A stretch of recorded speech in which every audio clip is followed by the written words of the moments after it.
आगामी 8 जनवरी को होडल के श्री त्यागी मॉडर्न विद्यालय में आयोजित एक सभा में उदय सिंह सोरोत ने अपने कार्यकर्ताओं सहित भाजपा में शामिल होने की घोषणा की। अपने होडल स्थित कार्यालय में पत्रकारों से बातचीत करते हुए उदय सिंह सोरोत ने बताया कि होडल नगर परिषद प्रधान पद के चुनाव में होडल की जनता ने उनको भारी मतों को दे करके दूसरे नंबर पर रखा था। अपने कार्यकर्ताओं व होडल शहर में विकास कार्य को कराने के लिए वे आगामी 8 जनवरी को हरियाणा प्रदेश कांग्रेस अध्यक्ष ओम प्रकाश धनखड़, केंद्रीय मंत्री कृष्णपाल गुर्जर, उत्तर प्रदेश के कैबिनेट मंत्री लक्ष्मी नारायण के नेतृत्व में हजारों कार्यकर्ताओं के साथ भाजपा में शामिल होंगे।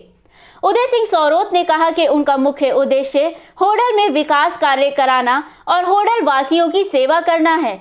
उदय सिंह सोरोत ने कहा कि वे लगातार होडल के नागरिकों की सेवा के लिए हमेशा तत्पर रहेंगे और विकास कार्य कराने का प्रयास करेंगे। होडल से हुकुम गोला की रिपोर्ट। उदय सिंह सोरोत जी आज बताएंगे जी, प्रेस वार्ता करिए, किस उद्देश्य से करिए आपने? मैंने जो प्रेस वार्ता करी, हम जो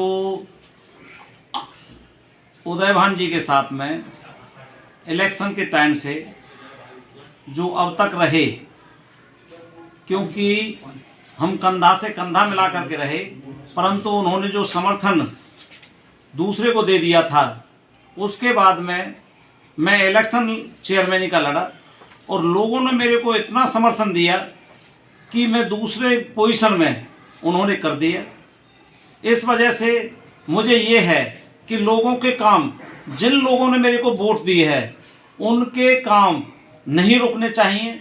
जो विकास की प्रक्रिया है वो कंटिन्यू चलती रहनी चाहिए। इसलिए मैं बीजेपी में शामिल हो रहा हूँ। तो आप कब शामिल होंगे बीजेपी में? बीजेपी में मैं रविवार को 8 तारीख को शामिल हो रहा हूँ। 8 जनवरी को जो आप यहाँ पे सभा कर रहे हैं, उसमें कौन कौन बीजेपी के नेता आएंगे? जो जनसभा करूँगा मैं, उसमें माननीय चौधरी ओम प्रकाश धनखड़ जी जो प्रदेश अध्यक्ष हैं, हमारे चौधरी कृष्णपाल गुर्जर जी जो भारत के केंद्रीय मंत्री हैं, हमारे चौधरी लक्ष्मी नारायण जी जो उत्तर प्रदेश के कैबिनेट मंत्री हैं, और उनके साथ में हजारों जो सैकड़ों और बीजेपी के कार्यकर्ता आएंगे, सारे साथ रहेंगे। तो उनके समक्ष में बीजेपी ज्वाइन कर रहा हूँ। तो आपके साथ कितने कार्यकर्ता आप शामिल होंगे बीजेपी में?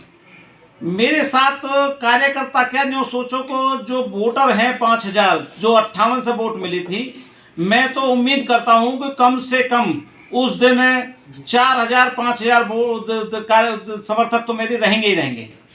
तो आप क्या मानते हैं, बीजेपी में शामिल होने के बाद होडल में आप विकास कार्य करवा पाएंगे? देखो, बीजेपी में शामिल होने के बाद विकास कार्यों के लिए ही हम शामिल हो रहे हैं। हमने चौधरी कृष्णपाल जी से यही बात कही थी कि हमें अपना मान सम्मान, लोगों का जो काम है वो ना रुके और होडल शहर का काम ना रुके। इस वजह से मैं बीजेपी में शामिल हो रहा हूँ। प्रधान जी, जो आपने बीजेपी में आस्था जताई है, किन कारणों को लेकर जताई है? मैंने जो बीजेपी में आस्था जताई है वो ये जताई है कि हमारे ऊपर से लेकर के नीचे तक, जब मेरे को छोटे आदमियों ने, एक तरफ से वोटरों ने जो मेरे को इतनी वोट दी, जब मैंने उनसे बात करी तो सारे बीजेपी चिल्ला रहे थे। वो कह रहे थे कि अगर बीजेपी में आप होते तो आप बहुत तगड़ी वोटों से जीतते। तो आपका मेन उद्देश्य बीजेपी में शामिल होने के बाद शहर में विकास कार्य कराना है, तो क्या विकास कार्य आप करा पाएंगे शहर में? देखो, उम्मीद होती है, कोशिश ये करेंगे कि अगर हम बीजेपी में ज्वाइन हो रहे हैं तो होडल के विकास में हम रुकावट की जगह उसमें उन्नति की कोशिश करेंगे। बीबी ने 24 बोला है तो